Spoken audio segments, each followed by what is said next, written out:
about this stuff, there's certain questions you're going to ask, and the stuff that's in Mastering Astronomy covers a lot of kinds of questions that you would ask if you're just make a test that's multiple choice about this stuff. From a practical point of view, I think it would pay off if you go over those quizzes. Yes? I guess on the same note, is it evenly, like, are all the subjects we've covered evenly distributed, or is there an emphasis on the later chapters? There's a bit of an emphasis on the later chapters that we haven't had a test on yet. I didn't go through it and say it's X from this chapter and Y from that chapter, but there is some extra emphasis on more recent material. Yeah. And if you look at the study guide and compare it to the study guides from the prior two exams, I chopped a lot of stuff out, hitting more kind of the highlights, you know, for the final exam. Yes? So like certain things that are cut out, like tidal bulges on the moon in the study guide, we don't necessarily need to study that for the... Yeah, so like basically, you know, anything from the Mastering Astronomy and all that's fair game and all that, but when I'm writing the exam, I am looking at the study guide and thinking, okay, I shouldn't ask this question because it's not mentioned on the study guide, even though it was on an earlier study guide. Could something sneak through or whatever? Yeah, okay, but I make the study guide intentionally, and I do when I'm formulating the exam. You know, I use the study guide when I'm formulating the exam. That's what it comes down to. So you should emphasize you should concentrate your studying on the stuff that's covered in the study guide. Yes. We still need to know the approximate mass of Earth. Yeah, you should know Earth's approximate mass in kilograms, its approximate diameter, and how far it is from the sun, and the stuff that's in that table. I'm not going to give you the table again, but there will be multiple choice questions that, you know, I will be like, you know, the Jovian planet's distances from the sun compared to Earth's distance are, and I'll give you a bunch of choices, and you got to recognize which one contains the magic numbers from that table. Is what it comes down to. And you got to recognize what's what too. In other words, you got to remember, oh, that's the distances versus this is the masses versus this is the, you know, diameters.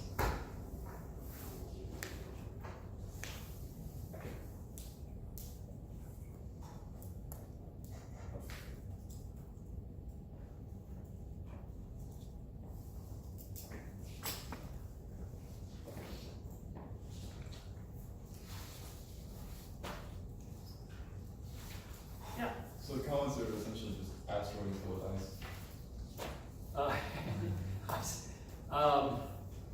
Okay, but better to think of comets and asteroids are both leftover planetesimals that never became part of planets. And as a general division, comets are often called dirty snowballs. So in other words, they're icy material. They tend to have a lot of water and solid carbon dioxide in them with dust mixed in. Asteroids are not so much in terms of the water and carbon dioxide. They're more rocky and metallic. There's no hard and fast division. There are bodies which are kind of a combination of characteristics of asteroids and comets. But on the other hand, it is a fairly good split that comets are icy and asteroids are not, is what it comes down to. Yeah. And the element iridium? Iridium, yes. What role does that play? Because I know that little. So iridium is much more abundant in asteroids and comets than it is in Earth's crust. It's not that there's something magical that makes iridium form in asteroids and comets more readily than on a planet. Well, it doesn't form there, it's made in stars. But in other words, there's nothing that like attracts iridium to asteroids and comets and not to planets. It's that Earth's iridium is dense material, and so most of the iridium that got incorporated to Earth when Earth was being built has sunk deep down and gone down into the core. So there's not as much left in Earth's outer layers.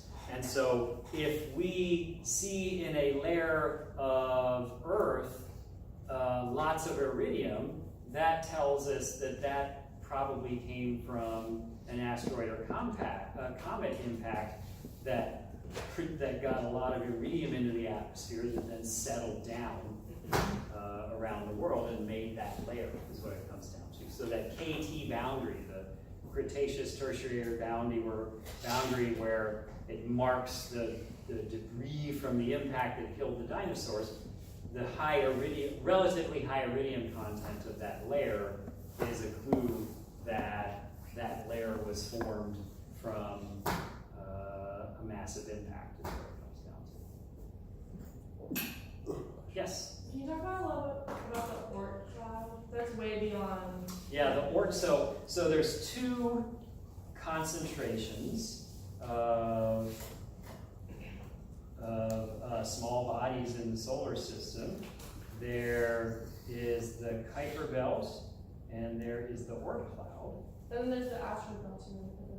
And the asteroid belt, that's right. So like I said, there's three major concentrations of small bodies in the solar system. This is chapter 12, if I recall. Yeah, asteroids, comets, and dwarf planets. Oh my, right. So the asteroid belt is in between what two planets primarily? Mars and Jupiter. Mars and Jupiter, yeah, Mars and Jupiter. And meanwhile, if we're looking at the Kuiper belt versus the Oort cloud, the Kuiper belt objects are in a donut-shaped region out a bit past the orbit of Neptune. So where Pluto is and where Eris is and bodies like that. So there's lots of comets in the Kuiper belt, which is like this donut-shaped region about 30, 40, 50 AU from the sun. The Oort cloud goes out to about 50,000 AU from the sun. It's way further out. It goes about something like a fifth of the way to the nearest stars. It's a much more spread out distribution of comets. And we think that all of those bodies in the Oort cloud probably formed much closer to the sun, and then the Jovian planets, especially Jupiter, ejected them early And are those on. all comets? They're comets, yeah, they're cometary bodies. They should be cometary bodies because they most likely formed beyond the frost line where they would have been incorporating a lot of icy materials in, yes. And so too are the Kuiper belt objects. So essentially, our modern Pluto is now classified as a dwarf planet, but essentially Pluto is a gigantic comet, is what it comes down to. It's a much larger cometary body than most comets are. Most comets that make a nice display when they fall into the inner solar system are at most tens of miles across, whereas Pluto is like, much bigger, thousands of miles across. Much smaller than Earth, about 2/3 the size of the Moon, but much bigger than a typical comet.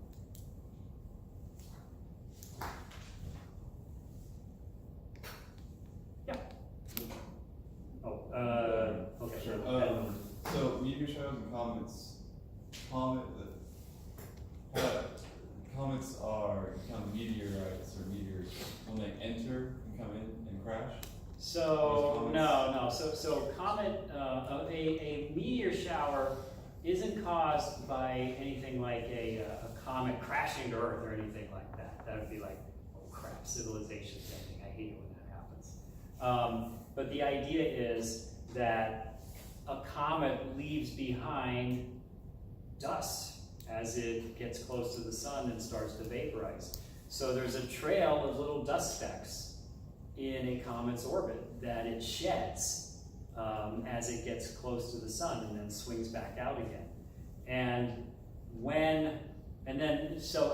But that material tends to spread out. So it's along the comet's orbit, but it doesn't follow exactly the orbit of the comet. It makes kind of a tube around the orbit of the comet. And if Earth passes through that stream of debris, we get a meteor shower. Most meteors are thought to originate from comets, even ones that are not part of showers. So meteors are probably mostly comet flecks, is what it comes down to. They represent Earth still accreting, adding mass, but it's not a whole lot of mass, certainly compared to Earth's mass. And then remember that a meteor is what you see, the bright streak flashing across the sky, and if the particle is big enough to survive a trip all the way to the ground, the thing you find on the ground is a meteorite. And a meteoroid is the particle that travels through the atmosphere to make the meteor the thing that we actually see, the bright flash we see. So it's kind of funny terminology is what it comes down to. Yeah.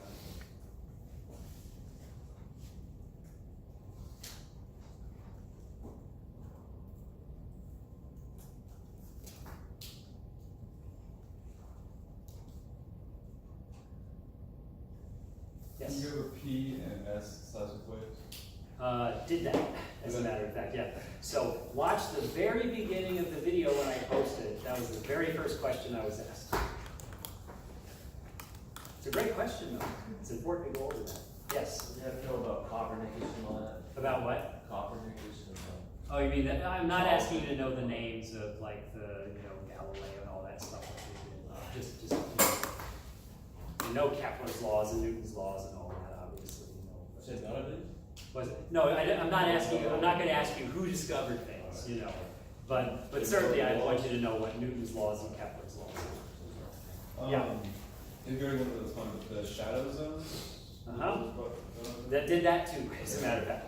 Shadow zone is an area on the other side of the Earth where the waves don't reach, and it's because the core gets in the way.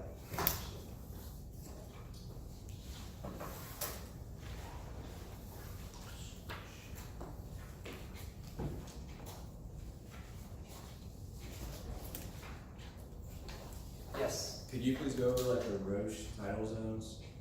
Or Roche Yeah, so the tidal Roche zones? tidal zone is, so remember we've got, when we talk about tidal heating, we talk about the moon gets stretched out when it's close to the planet. If you got a moon closer and closer to a planet, exactly how big the Roche tidal zone is depends on the properties of the planet and the moon that's being broken up. But if you got Io closer and closer to Jupiter, the tidal effects would get bigger and bigger. Eventually you'd reach a point, something like Io or Ganymede or whatever, those things are held together by gravity. Unlike a rock, a small rock is held together by electrical forces between its atoms. But something the size of a moon, something that can crush itself into a sphere, is held together by gravity. And if you get it close enough to a planet, the tidal forces that are trying to pull it apart become bigger than the gravity forces trying to hold it together. And so if you kept, if you could do it, if you got Io closer and closer to Jupiter, eventually the tidal forces stretching it would break it apart. And then it would turn into an absolutely spectacular ring system around Jupiter, way more spectacular than Saturn's rings. But that's the basic idea, is the Roche tidal zone is the region around a planet where moons cannot form because, large moons cannot form because tidal forces would tear them apart. And so at most you can have small moonlets in the Roche tidal zone, which are held together electrically instead of gravitationally. And you can have rings in there. Rings tend to be inside Roche tidal zones for that reason.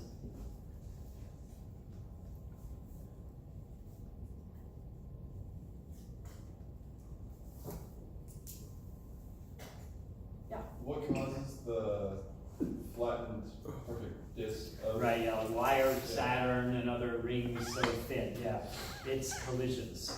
So the Like idea the there, protoplanetary disk. what's that? Like in the planet. It is. It's similar to the protoplanetary disk, how collisions tend to eliminate motion that is perpendicular to the disk, but not motion that is in the plane of the disk. It's very similar to what happens with, protoplanetary disks. And so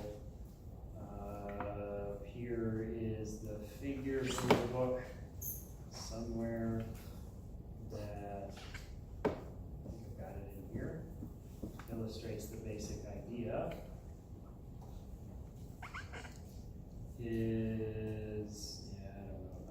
Well, in any case, it's collisions, because if you have two ring particles, like if this is the plane of the rings, if I have two ring particles coming in like this so that they were not in the plane of the rings, if they collide with one another and stick together, then the vertical components of their momentum will cancel one another out, but not the horizontal components. And so you'll get something where they would go like, and then go like that, and be in the plane of the rings. And so over time, lots and lots of collisions tend to get rid of motions perpendicular to the ring plane and not along the ring plane, and so it produces thin rings as a result of that. And they are remarkably thin. It's something like if you represented Saturn's rings where they were like the size of this room, they'd be like thinner than a sheet of tissue paper. They're extremely thin compared to their diameters. And the Cassini division in the rings? The Cassini division is the big gap that we can see from Earth. So this gap right here is the Cassini division, and it's actually easy to see it with a backyard telescope. It's amateur astronomers can easily see the Cassini division, and it's caused by this moon right here, Mimas, which is sometimes called the Death Star moon because it has a big crater on it that makes it look like the Death Star from Star Wars. And the idea is that there's an orbital resonance between Mimas and any particles that happen to be in the Cassini division. For every 2 times a particle in the Cassini division goes around Saturn, Mimas would go around once, so it would keep lining up with Mimas in the same particle's orbit. Mimas would give it a tug that would pull it out of the Cassini division. And other gaps in Saturn's rings have also been identified as being due to orbital resonances with Saturn's moon. We didn't talk about it, but there's a similar phenomenon in the asteroid belt called the Kirkwood gaps, where orbital resonances with Jupiter clear out some zones within the asteroid belt. So Yep. is the Encke division the same thing? The Encke division is the same kind of idea, yeah. The Encke division is some other orbital resonance. I don't remember which one, but yeah, it's some other. That one's a little harder to see with a backyard telescope, but under really nice conditions you can. And if you see it first, you get it named after you.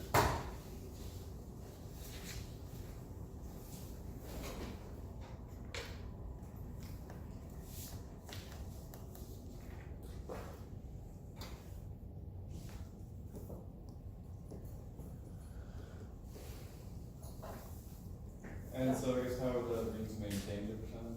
How's what? The rings like The rings being maintained? maintained. Because they keep hitting each other over time when they hit themselves.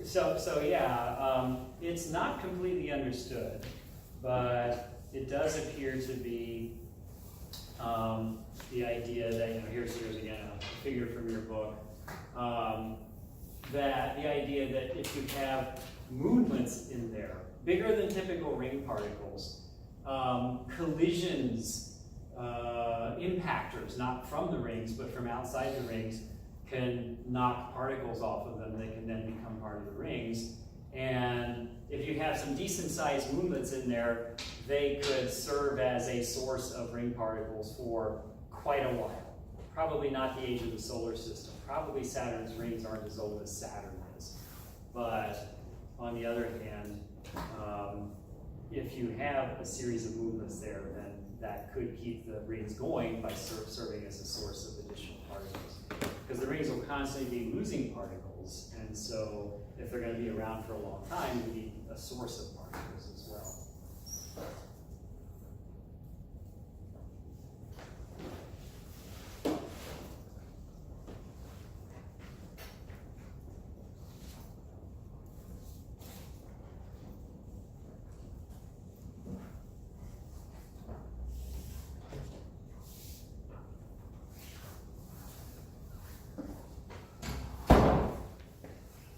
Double check that my phone is still happily recording. This would be tragic if it's not. Yep. Still recording. Okay.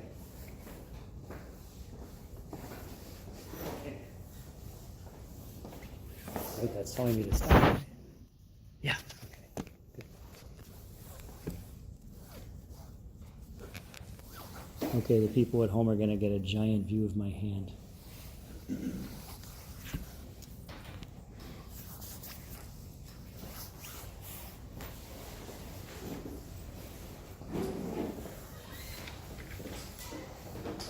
What are the current theories for Pluto's geologic activity? It's having to do with the fact that it's made of nitrogen, not the moon, but in other words, its outer layer is nitrogen ice, and that's not very rigid, and so it's probably helped by the fact that nitrogen ice can flow readily, even though it's very cold. And so we're not sure how it has enough energy to be geologically active, but on the other hand, nitrogen ice wouldn't have as much energy requirements to produce geological activity. But it's not entirely understood how Pluto manages to be as geologically active as it appears to be.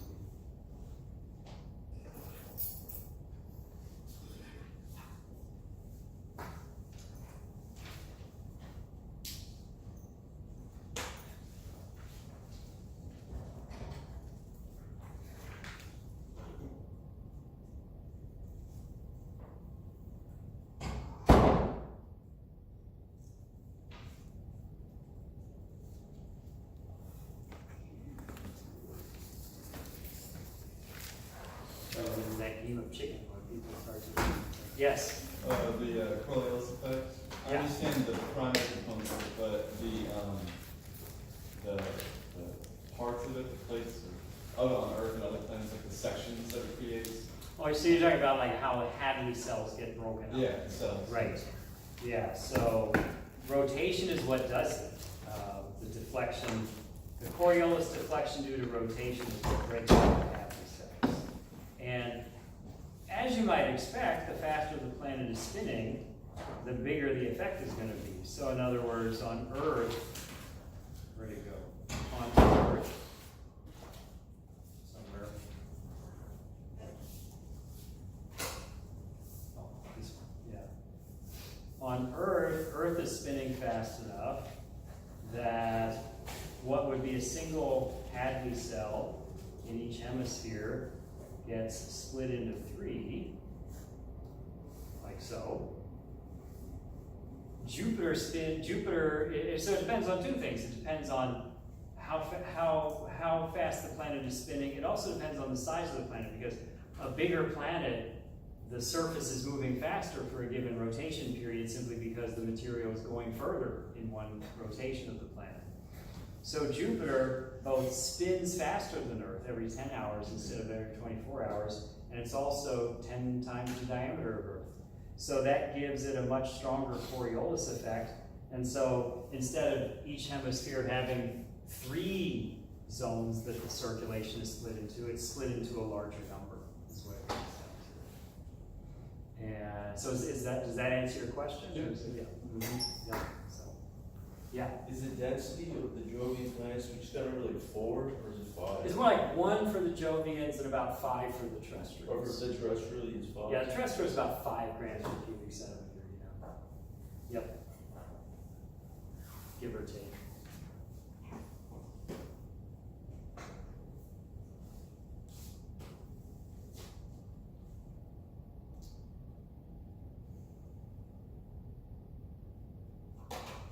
The cloud layers of the Jovian planets. Mm-hmm.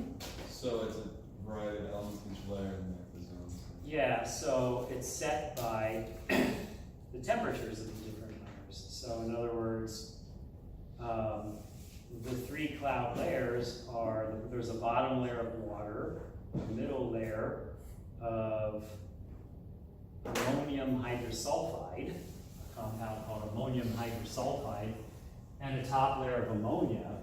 And the difference is that those 3 substances condense from vapor to liquid droplets or ice droplets at different temperatures. So imagine a draft of warm hydrogen atmosphere on Jupiter rising upwards. It will have deep down gaseous water and ammonium hydrosulfide and ammonia mixed into it. As it rises, its temperature falls because the temperature drops with height in the atmosphere.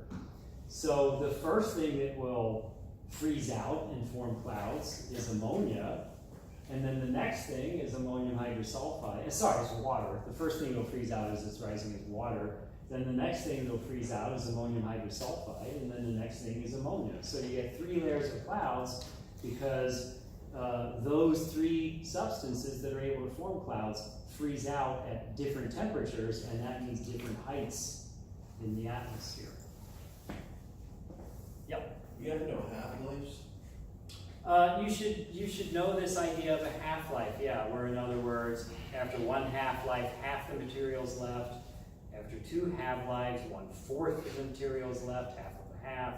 After 3 half-lives, 1/8 of the material is left, half of a half of a half, and so forth. So if you know the fraction of the material that is still there, you can figure out from the half-life how old the rock is, or whatever. We can go over an example if you want to. I'm trying to take it. Oh, I could write a better question. So, to the crowd, if anybody wants to do an example, I'm happy to What was it? do an example of like a half-life kind of thing. You want to do it? Okay, let's do it. Okay, let's do half-life. So, remind me what chapter that's in. 8. 8. Okay, so I think I haven't actually pulled that one up yet. Yeah, okay.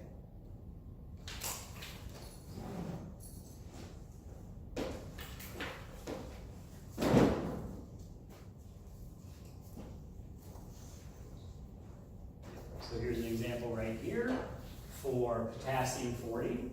So the idea is the half-life is how long it takes half of the material to decay, to change into another element. So for potassium 40, the half-life is 1.25 billion years. So if I start out with a rock that solidifies, then after 1 half-life, we'll have 1/2 of the potassium 40 still remaining. After 2 half-lives, well, another half will have disappeared, so you'll have half of a half of the original sample left, or in other words, 1/4 of the original sample still there after 2 half-lives. After 3 half-lives, you'll have half of that quarter is still there. So 1/8 of the original sample is still there after 3 half-lives.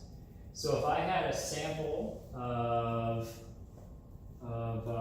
if I had a rock and I measured it and I discovered that 1/8 of the potassium 40 is still in the rock that was originally there, that would tell me that it had been 3 half-lives, 0.3 half-lives since the rock had solidified. Each half-life is 1.25 billion years, so we would know the rock was 3.75 billion years old based on that. If it had 0.125 or 1/8 of the original amount in it, it would be 3 half-lives old, so you multiply the half-life times how many half-lives have gone by. So hypothetically, you just be like, so if it was 1 half-life, it would just be 1.25. Yeah, after 1 half-life, it's 1.25 billion years old. After 2 half-lives, 2.5 billion That's years how you old. format the question, like, I'm just curious, that's how you would format it. I like formatting it in terms of here's this plot and be able to interpret that plot. So it begins when it solidifies from a molten state. Yeah. and volcanic activity. Right, because the thing is, for potassium, so the potassium 40 decays into argon 40, which is a gas. As long as the material is molten, the argon just keeps escaping from it. So once the rock solidifies, that's when the argon starts getting trapped in it. And so the way you know, for example, that only 1/8 of the original amount of potassium 40 is there is that by additional analysis you discover that there's 7 times as much argon 40 in the rock as there is potassium 40, and so 7/8 of the original potassium 40 is turned into argon 40, and 1/8 of it is still potassium 40. Yeah, so the argon 40 is key because it tells you how much potassium was there in the rock to begin with. Other decay sequences is more complicated than that. Potassium argon is a particularly simple situation. Yes? How has the nebula theory been modified to account the existence of stuff like hot Jupiters and eccentric orbits? So we have to have planetary migration in order to account for that. There has to be, if the nebular theory is to be correct still, and we do think it is, it's necessary to in order to account for what we see in other solar systems, it has to be true that planets that form out beyond the frost line, which can be Jovian planets, but then can be found close to their stars, must have wandered in close to their stars because of interacting with the protoplanetary disk, the material in the protoplanetary disk. Computer simulations indicate that gravitational interactions between a planet and the material in the disk that still hasn't formed into planets yet, that can alter the orbit and cause it to get closer to the star. And that solves that mystery of how do you get a planet like Jupiter close to its star? Because the nebular theory would say you can't form a Jupiter close to a star. You can only form a Jupiter far from a star. And so the idea then is that, okay, well, maybe you can form a Jupiter far from a star and you have to get close after it's already formed.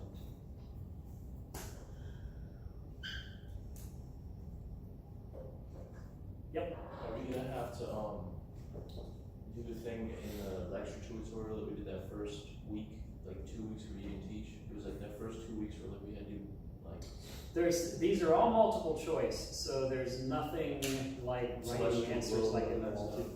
There's nothing like the lecture tutorial questions where you're like writing answers to stuff, because they're all multiple choice questions. But is the celestial globe gonna be on there?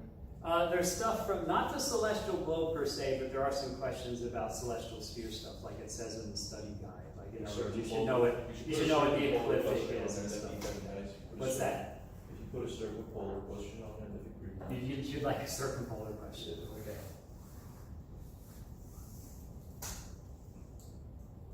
Could you go over like the basics of like the horizon, zenith, and meridian? Mhm. Just like a So, right, so, first of all, the horizon is, I mean, if I hold my arms horizontal and spin around, I'm sweeping out the horizon, so it divides the sky into the half that you can see and the half that you cannot. And it's just because Earth is there blocking out half of the sky. If I point straight overhead, what am I pointing at? That's the zenith. Yeah, the zenith is the point straight overhead. That's really what it comes down to. The zenith is the point straight overhead. And where you are on Earth will determine what is at your zenith, potentially.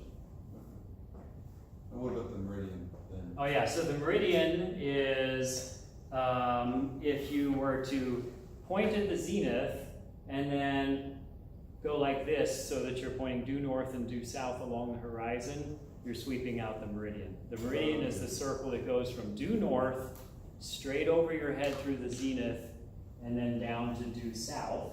And its significance is that when things rise and climb higher and higher in the sky, when they're on the meridian, it's as high as they get. And then they start sinking down towards the west, lower and lower in the sky. So when things are on their high point in the sky, as high above the horizon as they'll get, they're on the meridian. So wait, what's the difference between the horizon and the meridian? So the horizon is this, right? In other words, the circle that divides sky from ground, and the meridian goes over your head, north-south. So in other words, those two circles are perpendicular to one another. So the meridian, I guess, is your relationship to an object in the sky, whereas your horizon is just wherever you are. I wouldn't put it that way. I would just say that the horizon literally is the ground plane. In other words, what's dividing, half the sky is hidden by the Earth. I can't see, there's a star. I'm pointing at a star right now, but I sure can't see it because the Earth is in the way, right? So the horizon is just what divides the half of the sky that is blocked by the Earth from the half of the sky that is not blocked by the Earth from your point of view. What's the zodiac again? The zodiac is a zone around the ecliptic where the planets and the moon are generally found on the sky. So remember that the ecliptic is the sun's apparent path along the celestial sphere over the course of the year, and then there's a band on either side of it that we call the zodiac. And we do that because the moon and the planets, their orbits are nearly in the plane of Earth's orbit, and so other planets are generally found close to but not quite on the ecliptic, and so we say that they're still within the zodiac even though they're not right on the ecliptic. And the solstice, the equinox is just the 21st of each month, right? Not each month, remember there's the special months, right? June, December, not January, stop it. June and December for the solstices, and then March and September for the equinoxes. And the precession is like the really 26,000 year period. That's the slow 26,000 year wobble of Earth's direction of rotation, the axis of rotation, so that, for example, today Polaris is the North Star because our polar axis, our rotation axis nearly points to it, but that's not always true because of precession. The Earth's rotation axis doesn't always point towards what today we call the North Star. Yes? I understand what belts are within Jupiter. What are zones though? Zones are the in-between things. So the belts are where we're seeing down to the lower level clouds that are colored. In particular, the ammonium hydrosulfide cloud deck. The middle cloud deck is what we see in belts. And in zones, we're seeing the white ammonia clouds that are up top. So,